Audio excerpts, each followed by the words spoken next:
Alam mo, ang lusyang-lusyang mo na. Tapos yung mga kamot mo sa tiyan, ang sagwa-sagwa na tingnan.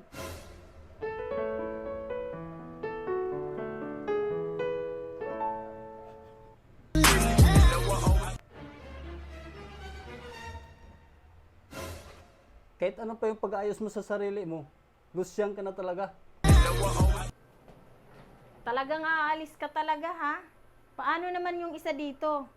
Papa, please, wag niyo po kami iwan. Patawad pero may nakilala na akong iba.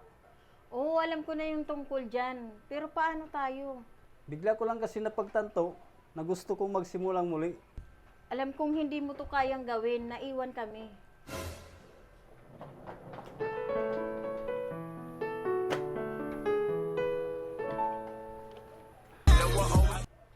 Tuluyan na nga sumama si Vic sa bago niyang nakilala at mas bata. Isang buwan na palang nakalipas mula nung iniwan kami ni Vic. Balita ko ang saya-saya na nila ng bago niya. Magsisimula din ako muli.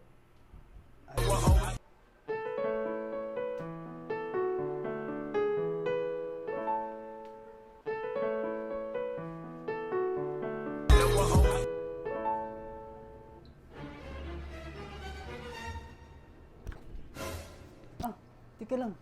Si Ann yun ah. Lalapitan ko nga. Ann, ikaw na ba yan? Kumusta ka?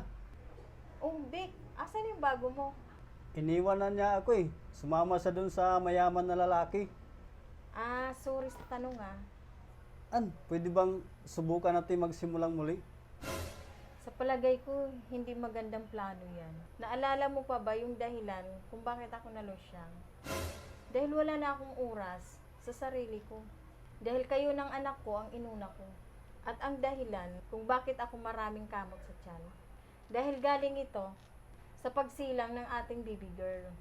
At kung nagdamit man ako ng mga mumurahing damit dahil gusto kong magtipid para sa damit mo at sa ating baby girl. Lahat ginawa ko yun para sa inyo ng anak natin. Nung iniwan mo kami, napagtanto ko rin na kailangan ko rin magsimula muli. Goodbye, Vic. Ann! Ann!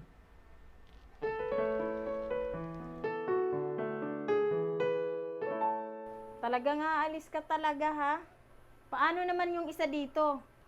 Papa, please, wag niyo po kami iwan.